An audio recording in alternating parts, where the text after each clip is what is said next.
With that, I'm going to introduce our next speaker, who's Liz Mueller. Liz is an associate professor of community and regional planning and social work at the School of Architecture. Liz's work focuses on the social inclusion in cities, particularly through the lens of affordable housing. Her most recent report is Coming Home: The Benefits of Housing Choice for Low-Wage Commuters in Austin, Texas. And I consider Liz a good friend, but also definitely one of the leading national scholars on affordable housing, and just really excited that she's going to be presenting to us today on the sort of local issues around affordable housing and transit. With that, here's Liz. I'm just going to disappear around the corner to pull up my presentation. I'm not leaving.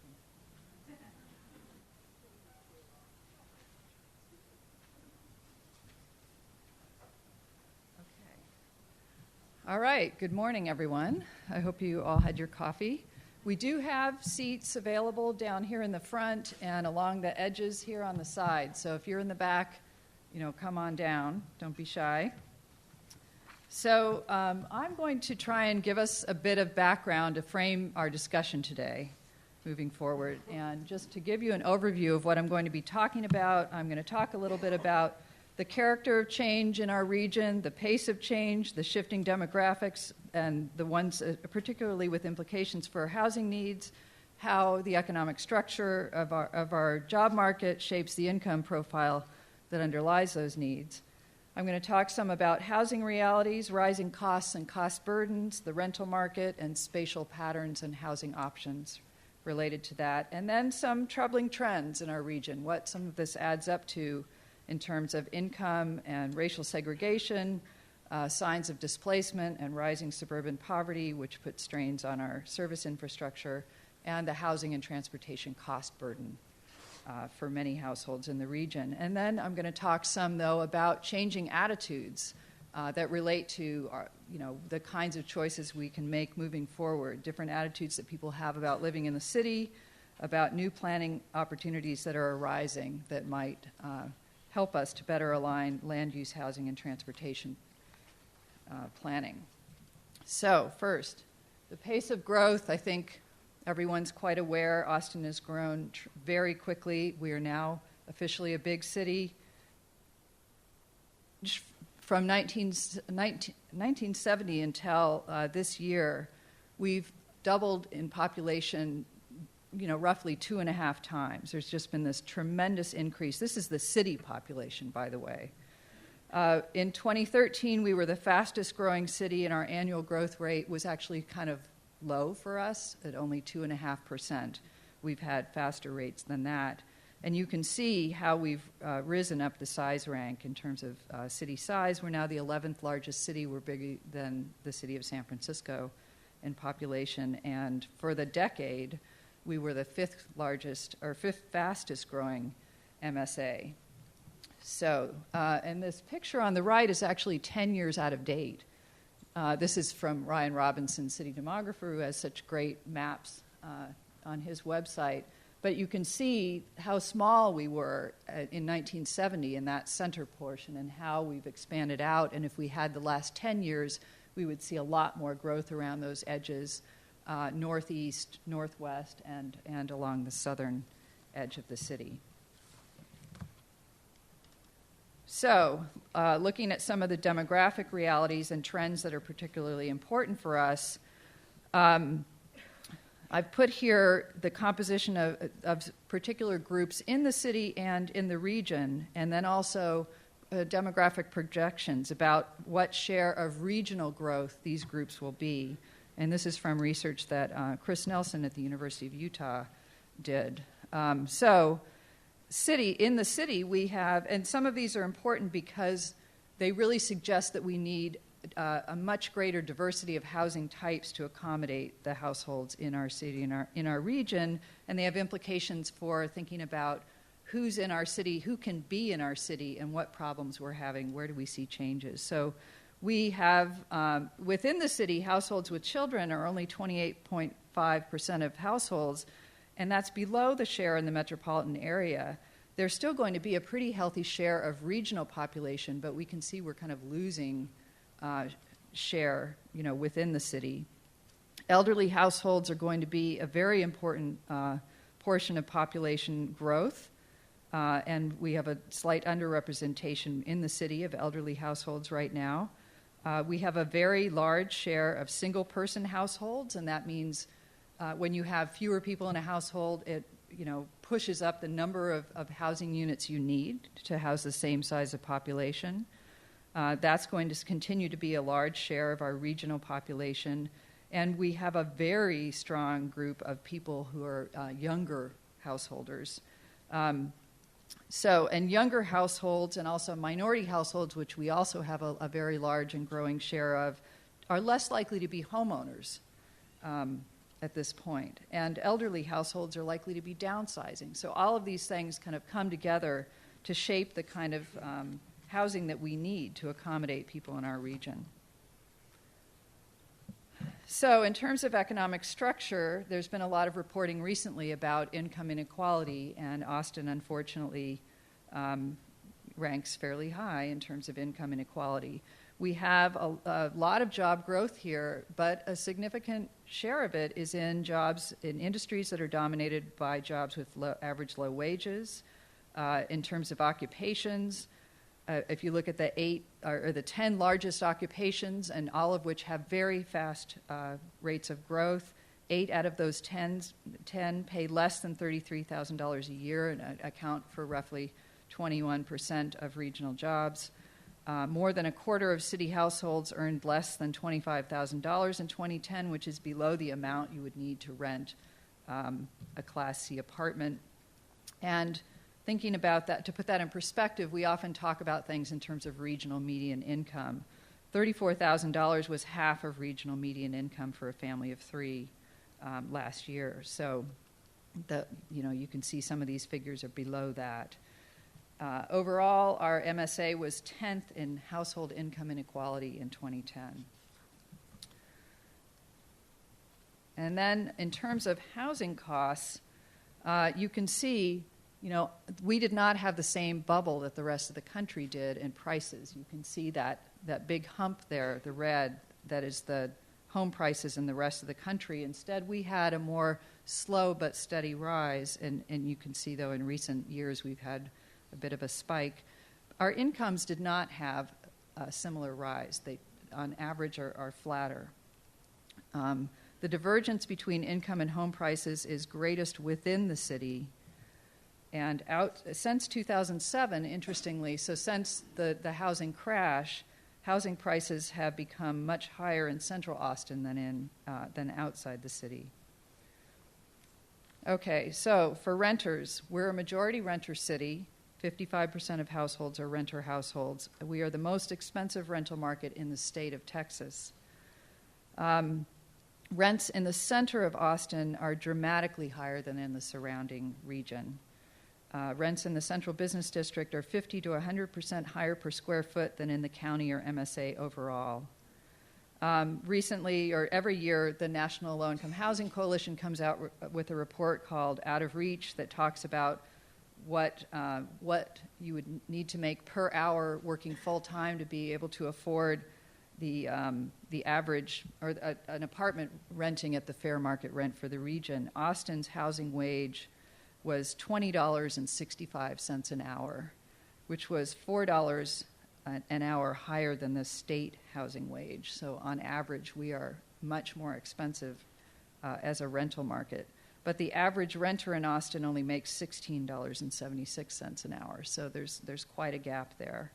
The fair market rent for a 2-bedroom apartment in Austin or in our region actually, is $1,074 a month, which is over $200 higher than the amount for the state overall. We also face a loss of older rental housing units, which is where most low-income people live in the city, and most of those are not subsidized.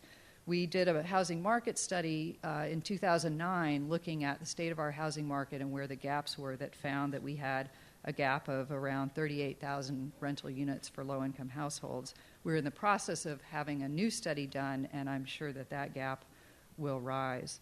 This figure is showing what the difference is between different parts of the city in terms of rents.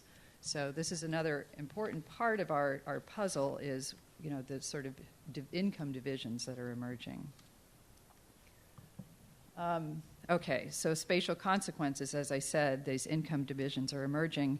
I tried to limit how many images I show you, but one of the most compelling ones I've seen is an image that Ryan Robinson put together that shows the average increase in the value of single-family homes by zip code. And the most recent one he did for 2007 to 12 showed that for the zip code 78702, which is kind of central East Austin, the area that was historically a segregated area of town, the increase has been the greatest. It was over 200%, and in an earlier map he did for the early part of the 2000s, it was 100%. We have we have a significant group of long-term homeowners who've paid off their mortgages in town who have low incomes. Over 15% of our homeowners make less than $35,000 a year. And we also have a chunk of homeowners who don't have a mortgage anymore who are still paying more than 30% of their income towards their housing costs, which in that case is their property taxes. So that's, there's a lot of pressure on certain parts of town. We've seen at the same time an increase in suburban poverty. A report was put out by the Brookings Foundation a few years ago, and our increase was 143% over the period 2000 to 2011. There's been quite a big rise coming during the same period in the number of low-income school children in suburban schools, and this creates also very great difficulty for lower-income households living in suburbs because of poor transit access and the difficulty then reaching jobs, which I'll get back to later. As I said, we have a lot of low-income households that live in these older apartments, and it's not hard to figure out where some of these are and see which ones might be at risk. And I recently, with a student, we developed a model for trying to predict where buildings that are currently home to low-income renters are that are likely to flip because of changes in land value relative to the value of properties. And this is, I don't want you to look too closely at this map, but we're currently doing this mapping for the whole city as a way to help neighborhood housing and others think about how to strategically plan for this or think about where we should be acquiring buildings to keep them affordable. Okay, so troubling trends, rising income segregation. I mean, we've talked for years about racial segregation and the racial divide, east-west divide in our region. Recently, there's been a lot of reporting on some research done on income segregation. And this map is from research done by Charles Murray, who's famous for other more controversial work. But this map is showing us areas of town that he's coded as either having the highest income and education levels, which are the deep red areas, or the lowest combined income and education levels, which are the deep purple areas. And in those areas, there's little economic diversity. Other people have put together a metric to try and describe this and rank communities. And on that metric, which looks at what share of the population lives in either concentrated wealth areas or concentrated poverty areas, Austin has 58% of regional population living in such areas. So that's not a good thing. This is another way of looking at the same information, again from Charles Murray's maps, where he overlaid then the high-performing schools on this map showing these different zones. And you can see, the concordance between high-performing schools and concentrated wealth. So moving forward, we know we're having this movement outward of lower-income households. We have rising suburban poverty. Could it be that people prefer these suburban locations? Are people moving outward because they have kids and they want more space? So recently with my graduate students, we did a survey of low-income commuters working in central Austin. We got lists from two of the largest central city employers, the University of Texas and the city, of employees that earned less than $60,000, which was roughly 80% of median income for a household of four, and commuted at least 10 miles to work at a central Austin workplace. So we could ask them, would they move closer to work if they could, and what kinds of neighborhoods and housing characteristics would make them more likely to move. We found over 5,000 workers met our criteria from those 2 employers. We drew a random sample of 950 roughly. So I'm just going to talk, and the survey is available at that website, on the website of the Center for Sustainable Development. But the report's called Coming Home. You could probably find it Googling for that. But among key findings, we found that close to half of respondents said they would prefer to move closer to work. Of those who said they didn't want to move, 88% said that cost was a primary reason, so it could be the way they interpreted the question. 68% of younger households were interested in moving. Those households between 18 and 34, where household head was that age.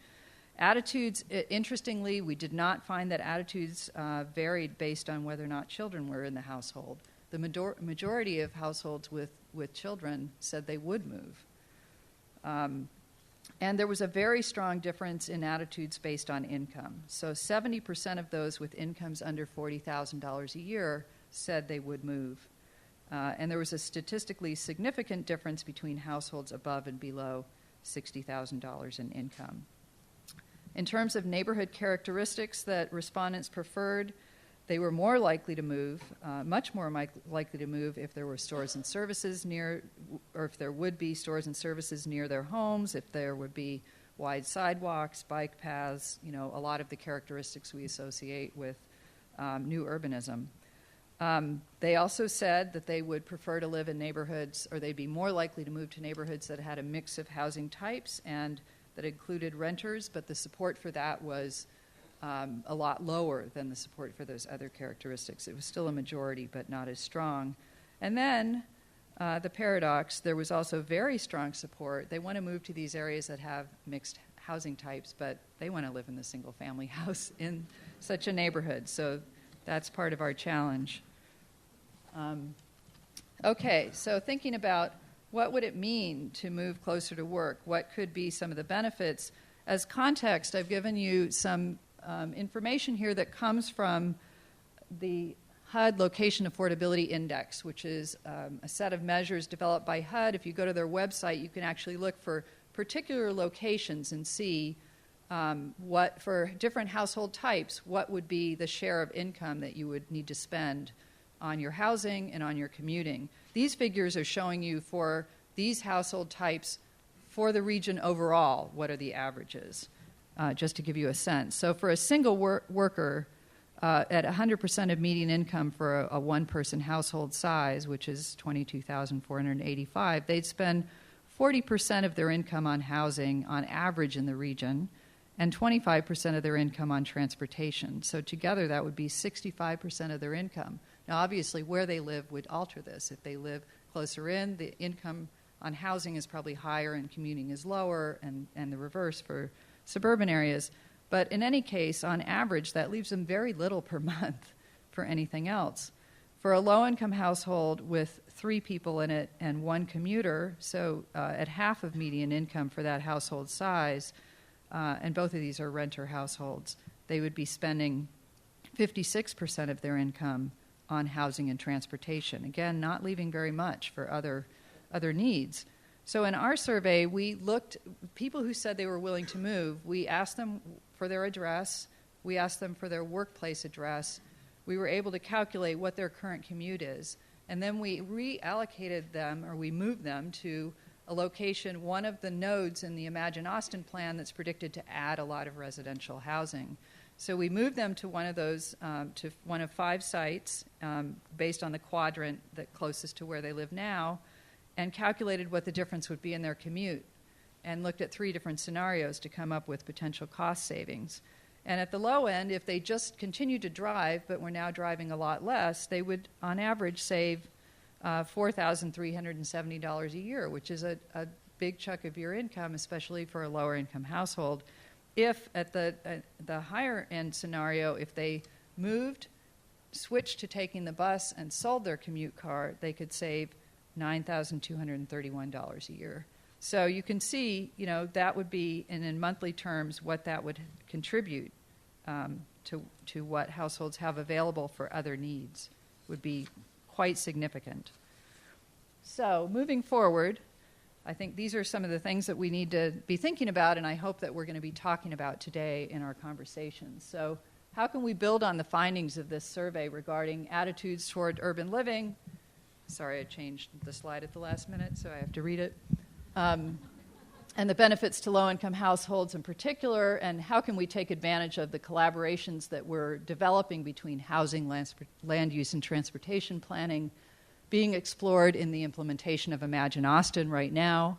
How can we ensure that low-income households currently dependent on transit access can continue to live near transit as we craft our application for the next round of federal New Starts funding? And how can we address the divisions embedded in our development patterns in these processes? So that's my introduction.